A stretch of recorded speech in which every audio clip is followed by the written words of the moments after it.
Hello and welcome everybody, YouTubers everywhere. I think I'm going to start calling you my partners in crime or crime awareness. We need to think of a name for all the people that comment and follow us. So I think I like it actually. I think I like that, partners in crime. It could be a good thing. I think I'll remember that one. So listen, today's case is another true crime case. This is a solved case. I think the crime took place on the 8th of December 1980, and this is the case and the murder of John Lennon. Lacey absolutely loves the Beatles, John Lennon. I think so does everybody else. I don't know anyone that doesn't. So this case is really quite a sad case really, because this man was taken far, far too young. But it's also about a case about mental health, I think. And when you really listen to this story, this case, it shows that this man really was disturbed in quite a way. Now, the man that murdered John Lennon was David Chapman, and he was born, I think, in 1955. He's an American criminal, and he is known, and his only crime, I think, that he was known for is murdering John Lennon. But he did have a list of many, many more people on his list that he was going to go through if he couldn't have got to John Lennon. And even if he got away with it, really, I think he would have carried on. So this is quite an interesting case.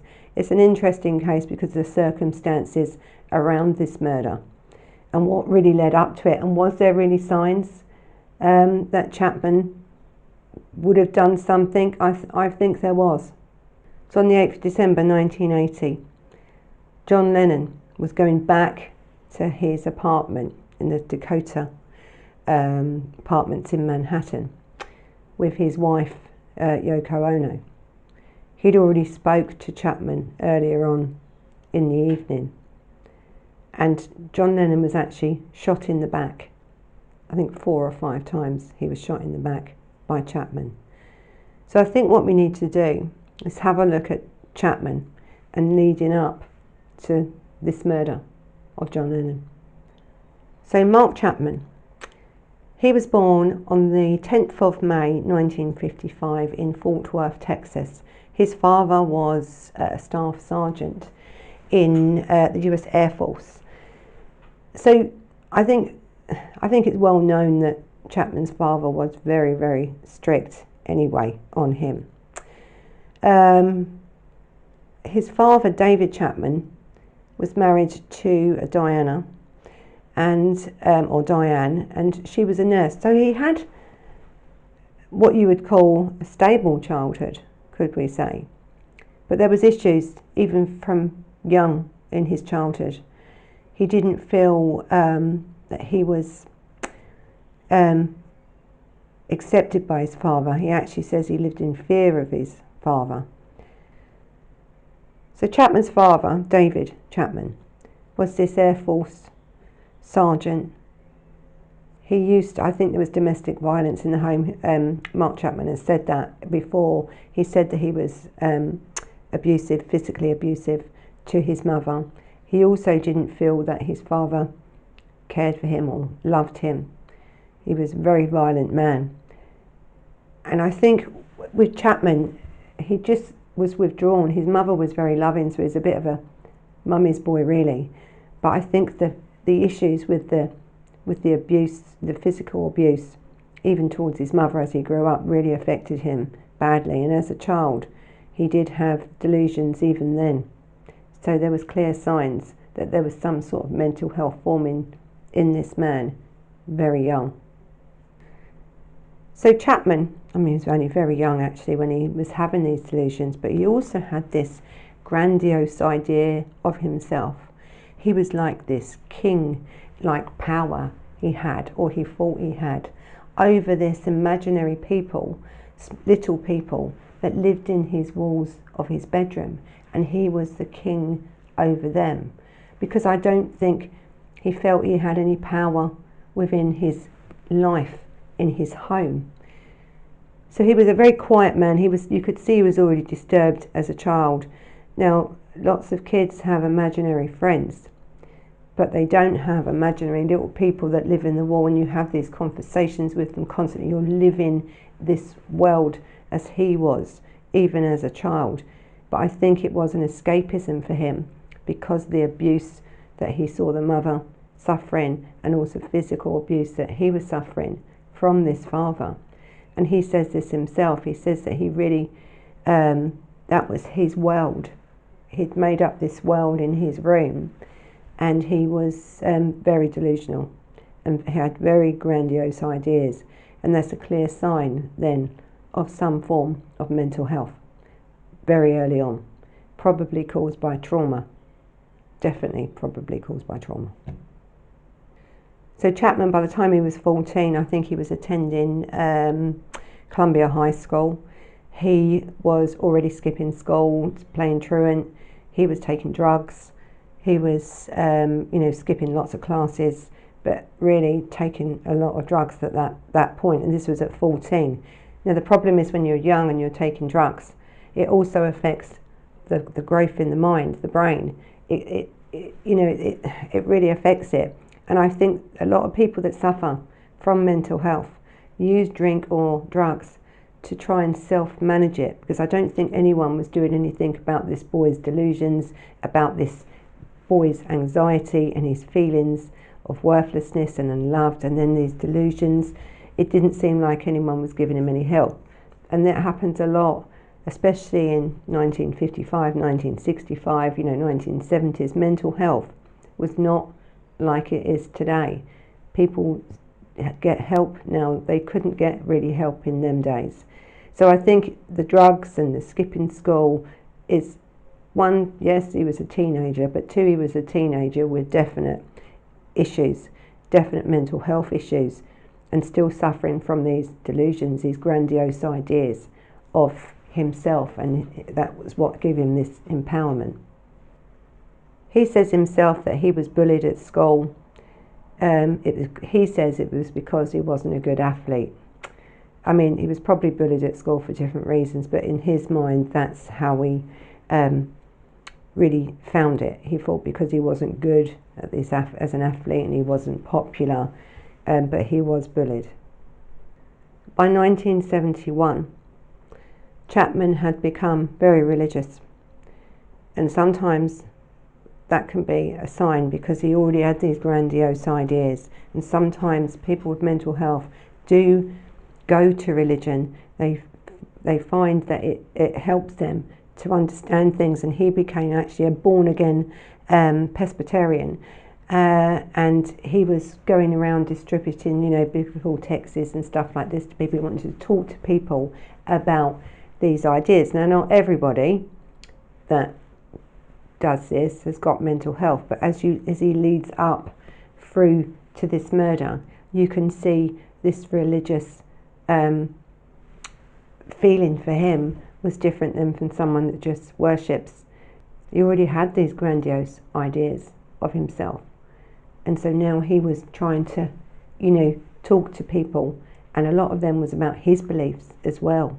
And he found this church was accepting of him. He was grateful for that, and actually did quite well, to tell you the truth, for a very, very long time. I think it kept him quite stable. So he met his first girlfriend there within this time, 1971, 1972, and her name was Jessica Blankenship. And they began to work them in these summer camps as counselling, and he was a great counsellor, he was, because I think he could understand. You have a lot of kids and stuff, and they loved him, these kids, and he worked for the in Georgia for the YMCA. He was well liked. The kids loved him, but I really do think it's because he understood, and he was really quite stable at this point. And I think the thing is with mental health, when you have episodes, and it's clear to see that he does have episodes throughout his life, these episodes can last months, and it can really change your personality. But I think at this stage he was working, he was comfortable within his life, he had a girlfriend, he seemed that he felt he was normal, he was accepted, and he was doing great work, and everyone liked him, everyone.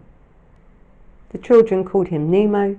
I think he was made assistant director after winning awards for outstanding counselling.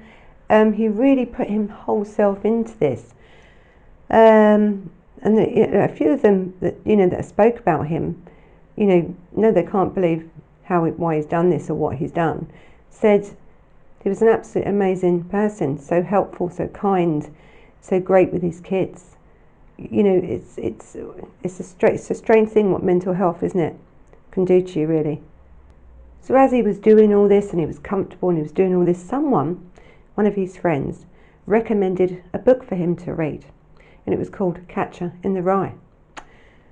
And he read it, and when he read it, he became obsessed with the character in it, really obsessed.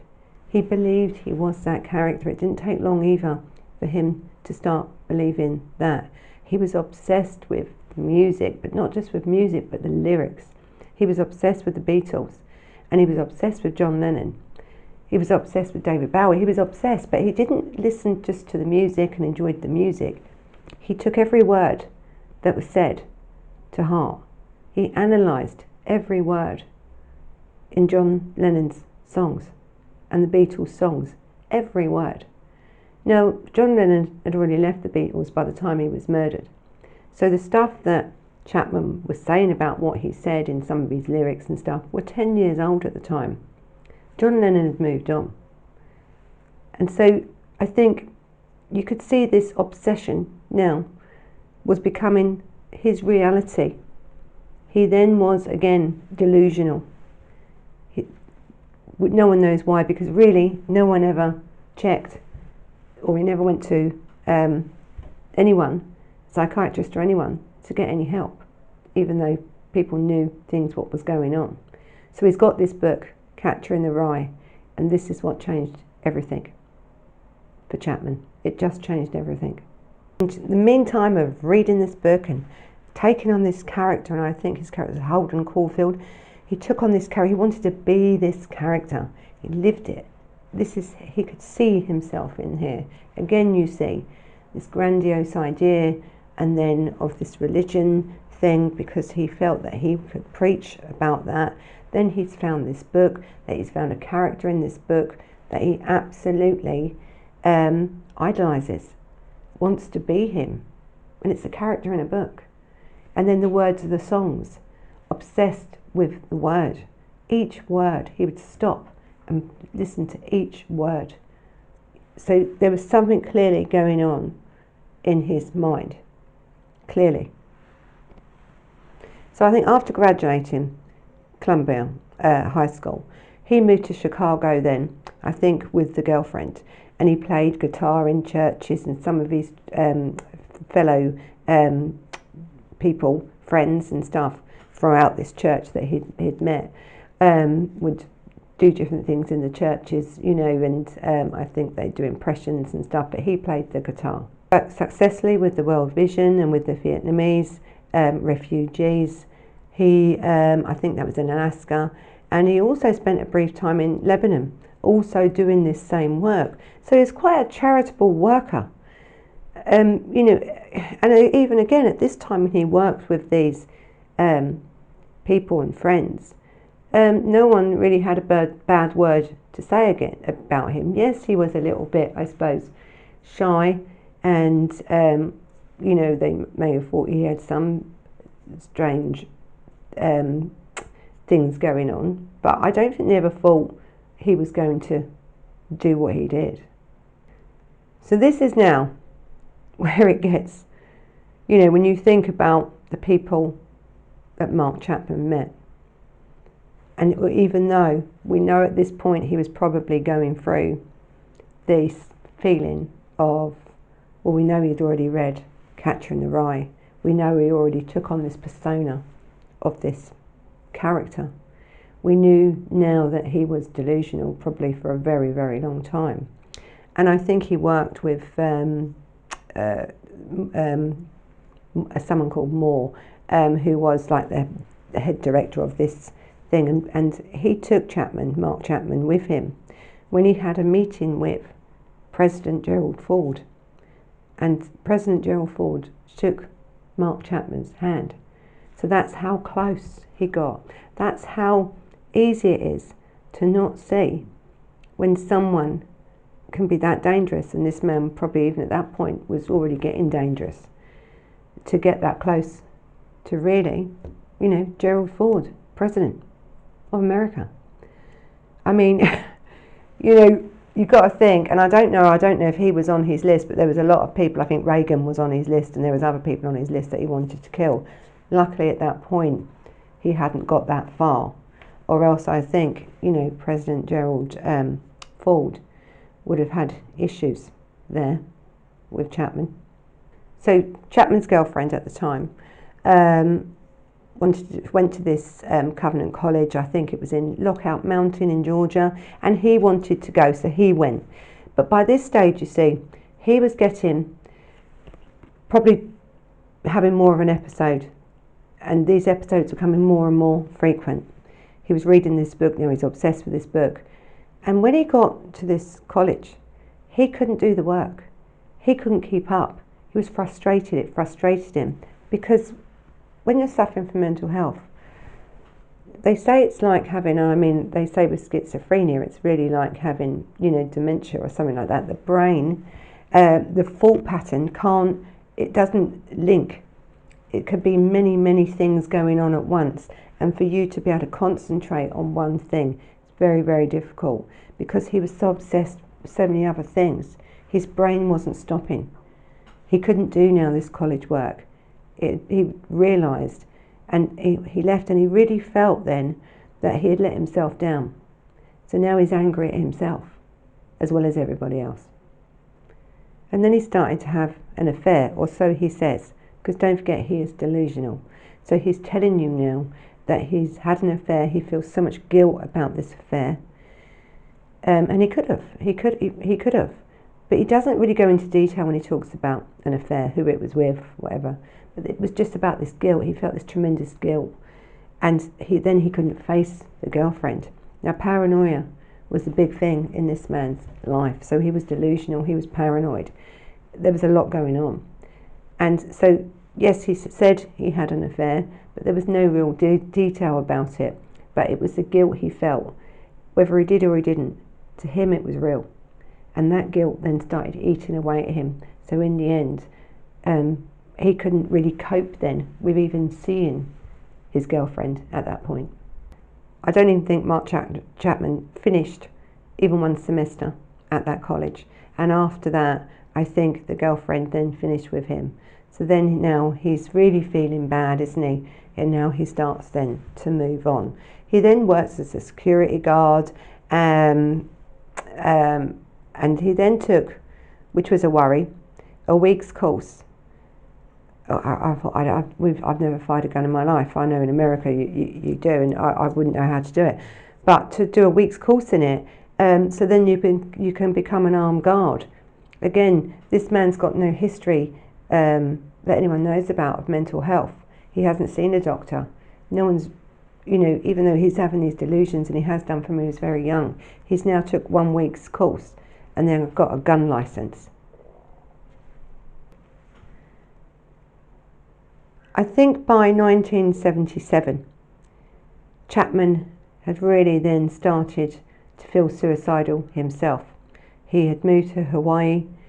He had attempted suicide. I think it was carbon monoxide poisoning. He tried to put the tube into the exhaust and do it through the window, but the car got too hot and the actual tube that he used melted. So that failed. And I think he thought himself, I can't even kill myself. But he would have been that desperate at that time to take his own life. His mental health now was getting so severe, he couldn't handle it. So after this is the only time that Mark Chapman actually saw a psychiatrist. And that was after he tried to commit suicide. And the psychiatrist admitted Chapman to Castle Memorial Hospital for clinical depression. As I say, this was in 1977 then he done this. Not long, 3 years later, he's murdered John Lennon. So his mental health has escalated. They say it's depression. Then they sort of give him a few medications, keep him a couple of weeks and let him go. But now this man has now got a gun license as well. Now he has got a mental health issue, but not an issue of schizophrenia or personality disorder or anything like that, that is going to stop him getting a gun license. He's got depression, clinical depression.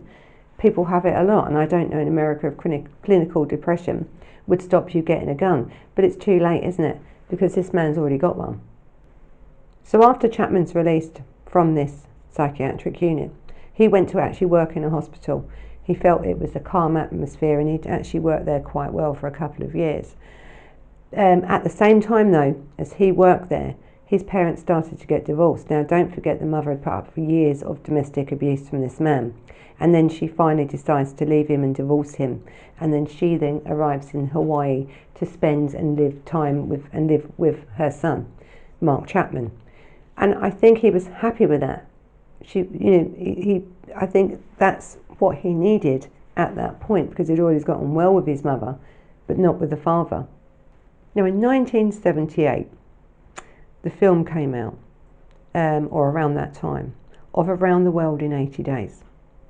Now, we've already said that he had this obsession with Catcher in the Rye, which he did. He also had this obsession with Around the World in 80 Days. So in 1978, he decided to take a world trip, only because of his fascination with this book. This is what inspired him to do this. He wanted to do it, and he did. I think he visited Tokyo, Seoul, Hong Kong, Singapore, Bangkok, Delhi, Beirut, Geneva, London, Paris, and Dublin. He'd done the whole lot, just because he watched that movie, and that inspired him. He got on a plane and he just went for it. Within this time, he then began a relationship with this travel agent, and she was a Japanese American woman named Gloria Abe, and she married him in June the 2nd, 1979. So, June the 2nd, 1979, he hadn't been married long. Chapman got this job at this Castle Memorial Hospital as a printer, because that's what he did. He was printing, and he was working alone rather than with staff. So he started to change. He then started to withdraw, you see now. He's withdrawing. He's done this world trip. He's come back. He's decided, I'm going to be a printer. He's worked solely on his own. He didn't like it. But he then started to have arguments with staff members for no reason. He would have a screaming match at someone. Really, if you just said something to him, in the end, he had to leave that job, because even the interaction with people, because he worked alone, just someone that he would see or something he would talk to, he would then start to react, because he was a little bit paranoid at this point.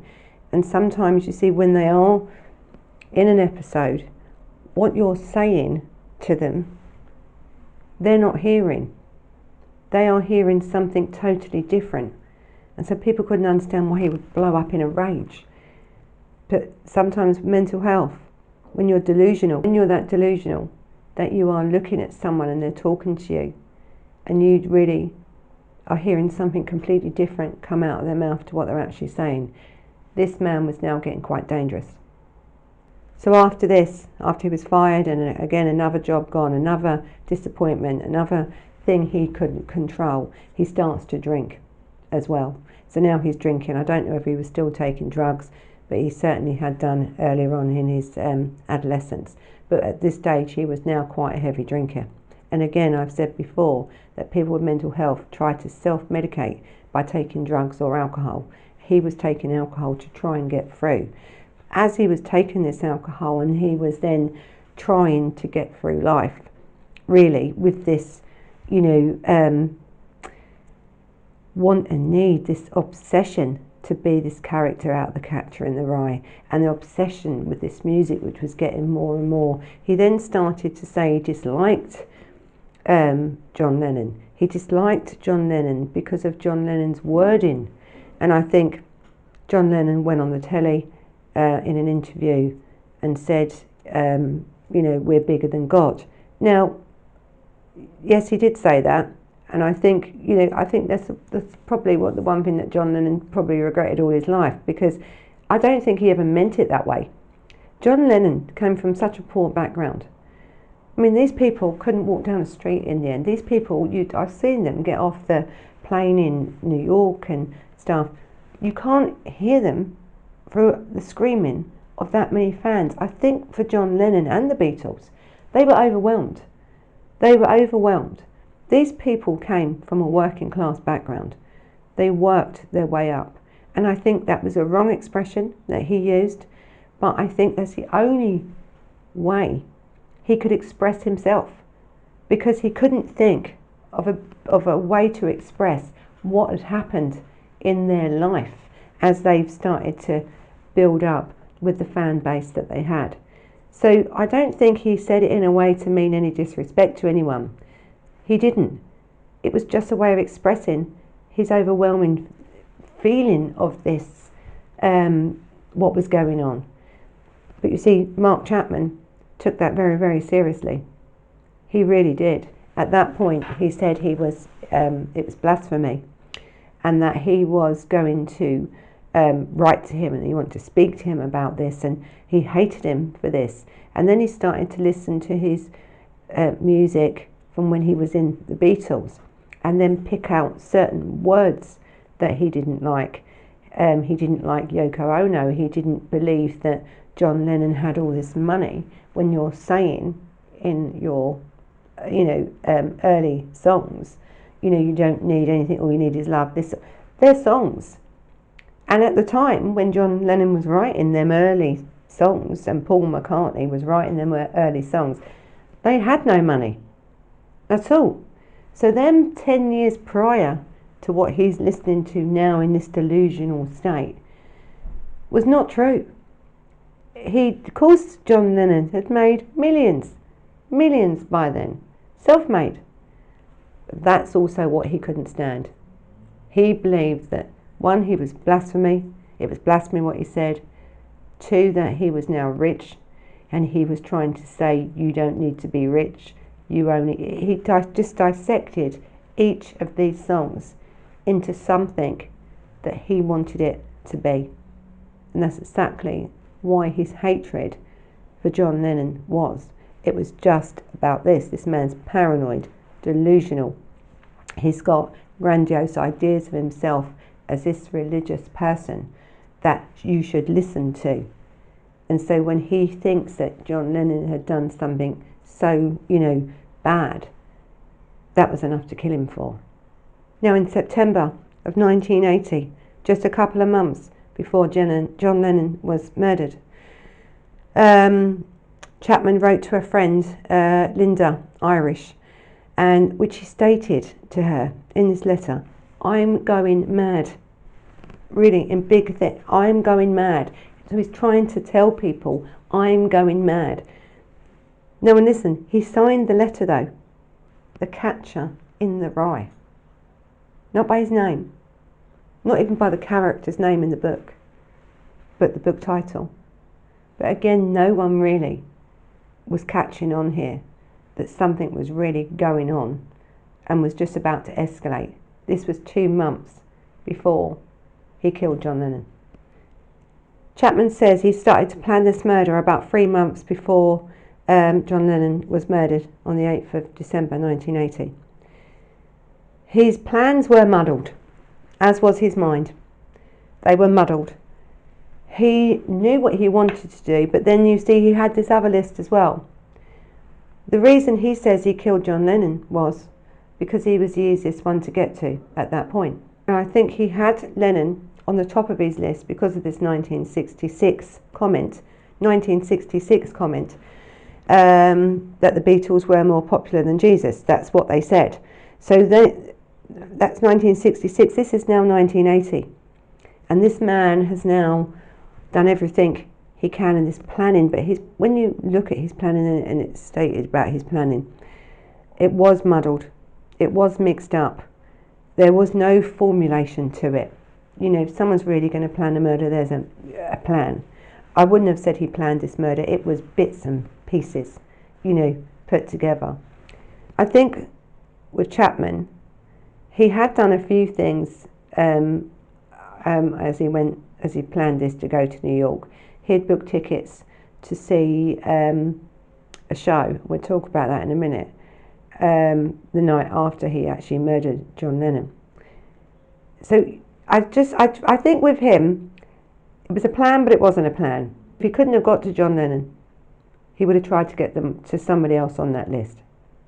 At this time as well, when he's planning all this and it's on his mind, not that he's told anyone at that point that it's on his mind, he was in this prayer group, now some of these friends in this prayer group after, was joking and referring to John Lennon in a joking way about his song Imagine. And they said, well, let's imagine that John Lennon is dead. So this reinforced, not that they meant anything by it, I don't know what a prayer group's doing saying that anyway, but even so, this reinforced Chapman's ideas, isn't it? Well, they must agree. They think he should die. Because of this imagine. Well, let's imagine that John Lennon's dead. He's took that seriously, that comment seriously, because he's in the planning anyway. This has just reinforced how he felt about John Lennon. There was also this, reporter, I think it was Anthony Fawcett, and Chapman was just so influenced by that as well. And it was titled actually Lennon, One Day at a Time, about Lennon's lifestyle in New York. And I think his wife at the time, Chapman's wife at the time, has said that he was so angry that John Lennon had this lifestyle, and yet he would preach, peace and love, but yet he had millions. He couldn't connect the two. He was really upset that John Lennon had made a lot of money and was living this lifestyle that he had. He didn't think it was right. If you're going to promote peace and love and stuff, and charity, how can you have millions? But I think this because the way he had given himself to religion, how he had done counselling and done it for free, he expected everyone to be like that. It was really difficult when you're talking about someone's mental health to understand the reality, or to split the reality from what he believes, which is just paranoia or untruths. Anything that someone says or does made this man feel that Lennon was bad. He was preaching poverty in his songs from 10 years prior. But he wasn't living the life that Chapman thought he should live. I think the one thing that Chapman really remembers, and really he stands by it, is that he said he told us to imagine there's no possessions, and there he was with all his millions, with his yachts and his houses and his how he lived.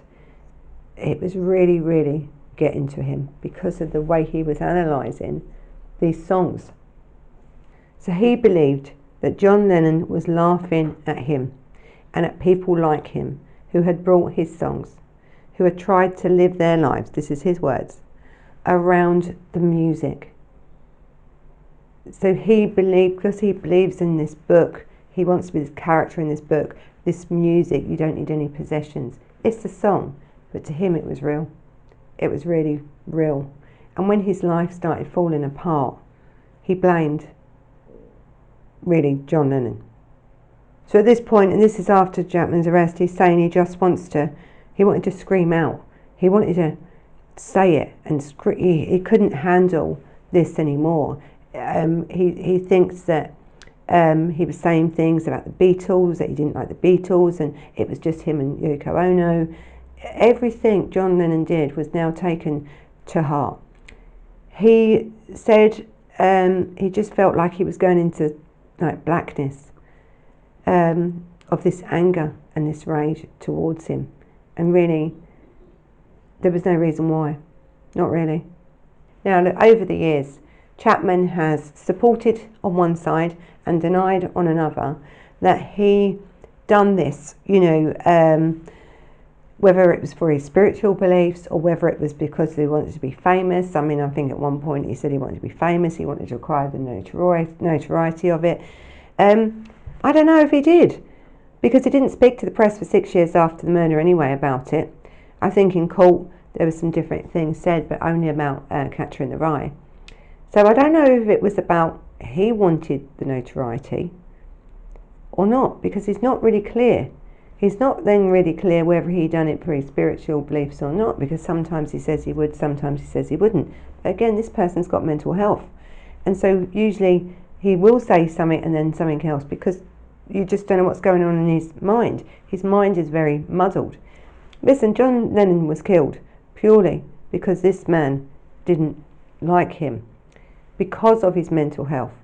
He couldn't understand why John Lennon said things and done things in records that were 10 years previously to when he was murdered, because this man dissected the wording.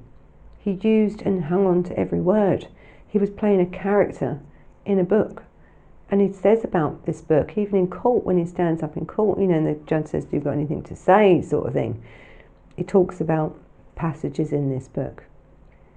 So John Lennon, and I think we'll go now to the murder, because it's a very sad case, this, because I believe that John Lennon was, you know, probably a genius of his time. He wrote songs that are still being played today. And John Lennon didn't come from a great background. He had a hard upbringing. He had a hard life. And it was so sad that it was taken away by this man, through someone really that at this point, and I'm going to talk about this point in a minute, this could have been stopped. So around September, October time, 1980, Chapman had altered his list actually. He also added to that list Paul McCartney, or as he is now, Sir Paul McCartney, to that list. Also the talk show host Johnny Carson, the actress Elizabeth Taylor was on that list. There was also George C. Scott. There was Jackie Kennedy Onassis at that point. And the elected US President Ronald Reagan was on that list at some point. And also at the time when he lived in Hawaii, the governor of Hawaii was on that list. So there was a lot of people on this list, and these people on this list with lots of different reasons. They'd done something that he didn't like at all. And then you'd be added to his list. So David Bowie was appearing on Broadway in a show called The Elephant Man. And actually David Bowie was the second on the list of his list. Actually, he was second on the list. Very worrying for David Bowie after this all came out. So Chapman had brought front row tickets for the night after he had murdered John Lennon, just in case, I think, it didn't work out, because also John Lennon and Yoko Ono had purchased front row tickets to see David Bowie's show on the same night. And David Bowie had said the night, because he had to go on stage the next night after hearing that his friend John Lennon had been killed by this man, in the front row there was 3 empty seats at this show of this Elephant Man. One of them was John Lennon's and Yoko Ono's, and the next to it was Mark Chapman. So whether Mark Chapman had killed John Lennon on the 8th of December 1980, he may have killed not only John Lennon on the 9th of December 1980, he may also have took the life of David Bowie on the same night. We just don't know, because that never happened, because he'd murdered and been caught for the murder of John Lennon. This man was a serious man. So I say, yes, he had plans, but they were muddled in his mind. So he went to New York in October 1980.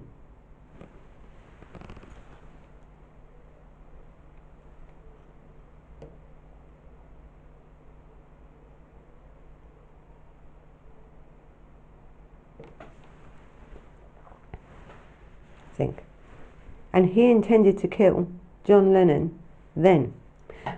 No ammunition.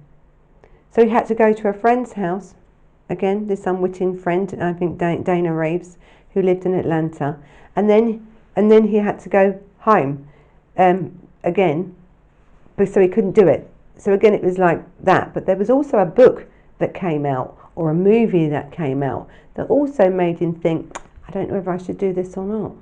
Now this movie was called Ordinary People, and it really did make him think to stop his plans. He thought, should I stop my plans? And for a while, for a couple of weeks, when he returned from New York in October, one, he didn't do it because he didn't have the bullets, he had to get them off a friend, and two, when he was there, he'd seen this movie. And again, we have books, we have movies, don't we, have songs that influence this man to such a degree that he was going to, for that time being, not do it. But then he thought, I changed his mind, I'm going to do it anyway. So after watching this movie and returning to Hawaii, because he didn't really want to do it and he was having second thoughts then because he'd seen this movie, he tells his wife, who'd been married to him for a year, that he was having thoughts of killing John Lennon. He told her. And he even showed her the gun, and he showed her the bullets. You know, this was in the October. She did not inform the police. She did not inform mental health. She didn't do any of that. She did nothing at all. So now we have this man, and I think he said, you know, and she would put up signs as "We shall not kill" around the place, and that she said that she was going to, you know, help him try and get through this, you know, these feelings. But she didn't inform anybody about that, knowing that this man had mental health, knowing that he'd already been in a psychiatric unit. This man is telling you, trying to tell someone, I have these thoughts of killing John Lennon. And his rages and hatred towards John Lennon was real. So she would have seen this escalate. This man wouldn't have been able to hold himself back. But she just put up, you know, wall hangings in their apartment that said, "We shall not kill." And I think it was on the 6th of December, he had made an appointment to see a psychiatrist on the 6th of December, 1980. John Lennon was murdered on the 8th of December. Chapman never went to that appointment. No one made him go to this appointment. He got back on a plane and went to New York, even though he's told people, his wife, what his intention is to do. And he went and done it. So I think at one point, when he got to New York, he thought about going to the Statue of Liberty and jumping off. You know, at some point, I don't know why he didn't, because he'd already tried to kill himself before. I think by this stage, he had this idea and he was going to fulfill it. And if he couldn't have got to John Lennon, it would have been someone else on that night that he was going to kill, someone on this list. Again, on that night, on the 7th, this is the day now before the murder of John Lennon, he rang his wife from his hotel and they were chatting, and she knew now he hadn't made the appointment on the 6th. She knew he was in New York. Didn't ask why, must have known. She then talks to him about getting help when he gets home, but also, you know, first we'll start working on our relationship with God. This is what they're talking about. I don't think this woman could have talked him down out of anything, because she wouldn't have been strong enough to, by this point. He is, these grandiose ideas he's got, without medication, you would never have been able to stop this man at all. Never. He had this idea, and I don't think what she said, and I suppose that's probably why she said, okay, we need to talk about this relationship, you know, and his relationship with God, because I think she felt that that relationship where he felt he was betraying himself to take a life, you know, and this is why she's putting up these signs, shall not kill, to try and react him to something, to stop him doing it. But there was nothing going to stop this man at this point. That was all too late. So on the morning of the 8th of December, Chapman left his room at the Sheraton Hotel, and he left his personal items behind, all laid out on the bed actually. and that's what he wanted the police to find. So he laid it all out. So he knew he was going to get caught. He had no intention of running or getting shot. He knew he was going to get caught. He brought another copy of the Catcher in the Rye, and he wrote inside it, this is my statement, meaning the book was his statement of why he done it, the book, and then wrote Holden Caulfield. Now, and then he spent most of the day at the entrance, actually, of the Dakota apartment building where John Lennon lived, and he was talking to the fans and talking to the doormen. Now, there's lots of fans that stand outside these stars' homes, musicians' homes, or wherever they're staying, to have a sighting of them. And he'd been there most of the day, and he seemed to come across in a very nice mannered way. The doorman didn't think anything of it, the other fans around didn't think anything of it, but he stayed there all day. But earlier on, I think, as Chapman was chatting, he was actually distracted, and then John Lennon had actually came out of the apartment building and I think into the limousine, so he missed him. But what he did see and he did speak to was John Lennon's housekeeper, and I think the housekeeper had John Lennon's son, Sean, 5-year-old at the time, and I think Chapman reached out to speak to the housekeeper, and she did speak to him, and to shake Sean's hand, and said that he was a beautiful, beautiful boy. And he quoted Lennon's song, "Beautiful boy, darling boy." But he was waiting to kill his father. He was waiting to kill the father, but spoke and shook the hand of a 5-year-old boy outside this building. Luckily, he didn't kill him as well, really. So around 5 p.m, John Lennon and Yoko Ono were leaving their apartment. I think they were going to the record studio, record plant studios, which they'd arranged, and Chapman had gone up and asked him, you know, with an album, and asked him to sign it, and he signed it and stuff, and he had a little chat, saying a few words. Lennon, you know, did just sign it, and he handed it back and had a little chat, got in the limousine and went. There was a photographer there, amateur photographer, I think, Paul Grosh, and he was standing by and took photos actually of them as well, as Lennon signed Chapman's autographed, you know, his record. So he had the conversation. John Lennon had taken the time to sign an autograph and stuff, but he still did it. So as everyone was leaving and stuff, he tried to ask another fan, would she go out with him for that evening, have a drink and stuff. He also asked the amateur photographers to stay around, because he said if they'd done that, he wouldn't have murdered him, well, that night, so he says, but he probably would have tried another day. So he was always going to kill John Lennon at some point.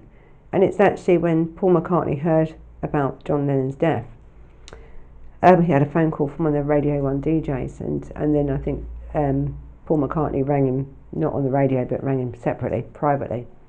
Now, John Lennon wasn't actually meant to have been in New York then. They was going to come over and do some recording over here, but something was wrong with the studio for some reason, so he stayed another month, I think, in New York. But he shouldn't have been in New York on that day at all. But I really don't think it matters, because I think if this man hadn't have been caught, or if he hadn't murdered somebody else, John Lennon would have died sooner or later by the hands of this man. So it was around 10:50 p.m. Lennon had been out into the recording studio. The limousine pulls up.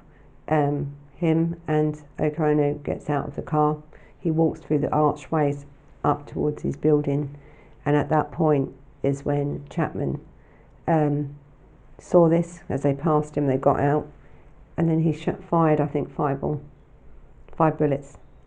John Lennon was shot in the back. He was just shot in the back. He had no chance at all. When the police came, Chapman was still there reading his book. He didn't try and move away. He didn't say anything. He continued to read Catcher in the Rye. Yoko Ono, of course, was hysterical. The police knew that John Lennon probably wasn't going to live very long if they waited for an ambulance, so the police then took John Lennon in the police car to the hospital, and he was dead on arrival. He was shot by this man so many times in the back, he didn't stand a chance. I think the gun he used, or the bullets he used, were, I think it was five shots were fired and 4 hit him, I think. And they were hollow point bullets from a .38 special revolver, 4 of which hit Lennon in the back, and 1 in the shoulder, and 1 punctured his left lung, and his artery. And the minute that artery was hit, he was dead in seconds. Really, there was no stopping it. 3 hours after John Lennon was pronounced dead at this hospital, Chapman was already in custody, and he told police officers that this Holden Caulfield, is a big part of me, from this Catcher in the Rye, because that's all he kept quoting was quotes and stuff from this book. He also said that this Holden character of this book was evil, and he had a small part of him inside him. It was gobbledygook, really. There was no sense being made from it. The man had shot John Lennon in cold blood. He'd then sat down where he had done the crime, opened up a book and started reading it, and literally went with police and was questioned by police, and like it was nothing. It was just like it was nothing. Now, there's a bit of controversy around this case. We are talking about 1980s. Okay, so following the murder, Chapman's legal team intended to mount an insanity defence, which you would assume, I think if it was today, that was exactly what it would have been today. And that would have been based on this temporary mental health expert, on testimony of this mental health expert, who said that he was a delusional psychopath, right? He was. And he was in this psychopathic state, this delusional state. He was in an episode. I think there was more, he was more cooperative, actually, Chapman, with the prosecution psychiatrist than he was with their own, because he didn't want to be known as mad, you see.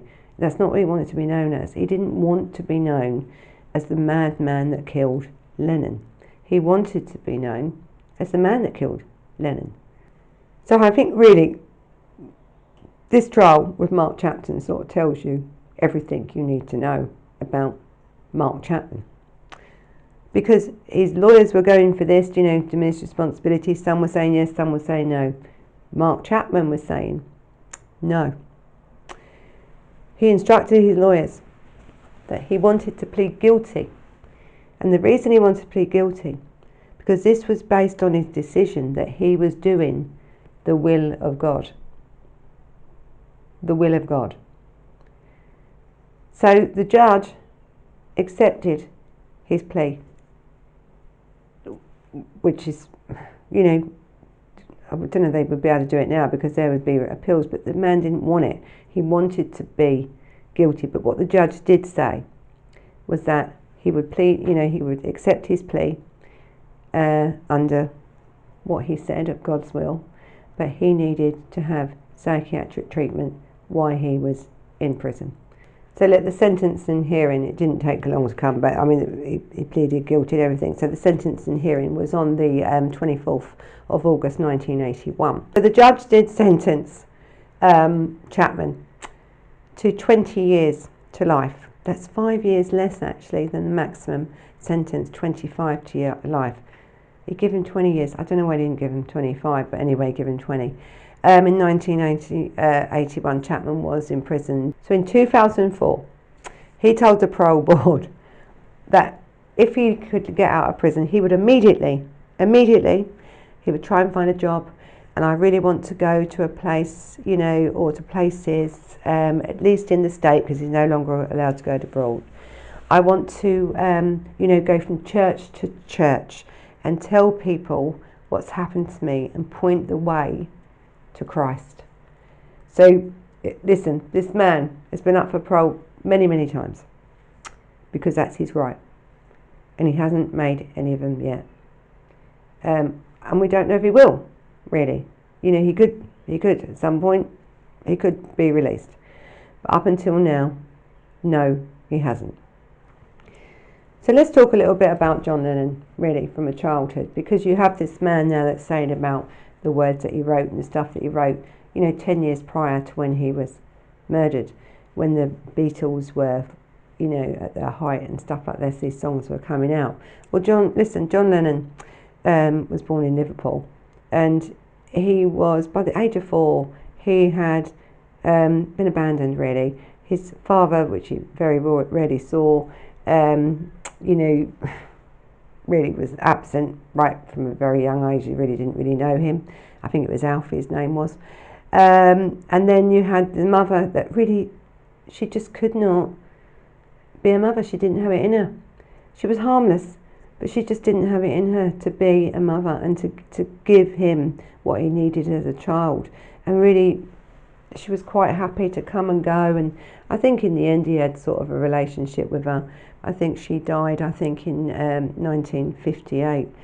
But he also, I think it was Alfie's father, he had very little contact. So really at the age of 4, this boy was then put into the care of his Uncle George and Aunt Minnie. Now, these were lovely people.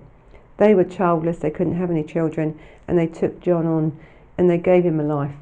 You know, they gave him a life. I think they gave him the want to achieve. They didn't say that nothing was impossible. Anything was possible for John Lennon, even from a young age. They didn't have a lot. These were working class people. There's no privilege here. These people earn everything they've got, even to this day. They earned it. And they earned it the hard way. They struggled and travelled and, you know, backed the vans and, you know, they'd done it the hard way.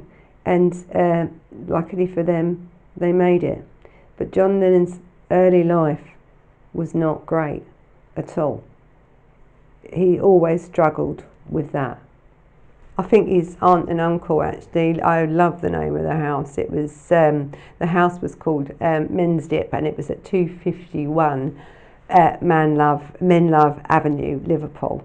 I mean, it was great, and they lived there years, and he kept in close contact, actually, with his mother, Julie Lennon, until her death in 1958. I think the relationship was just forming. She was having a really good because he was grown up now, and then she, as he grew up, she sort of was able to form this better relationship with him, and she was off to see him, and she planned to see him, and she got run over, and she was killed.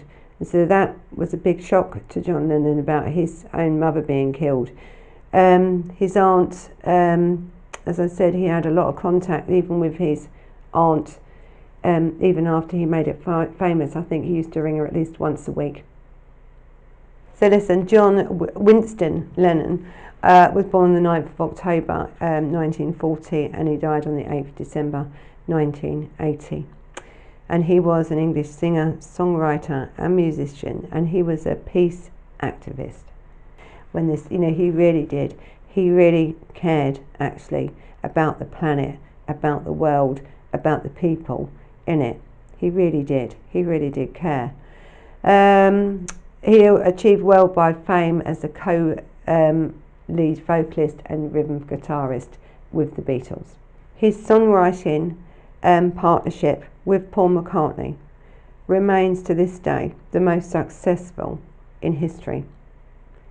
You know, you've got these two young lads that started off together. I think Lennon started, I think, with the Ferrymen first, and then went on to form another band, and that's when it came the Beatles.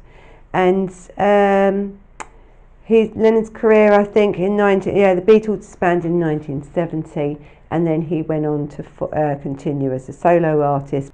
So this has been the case, the murder case of John Lennon.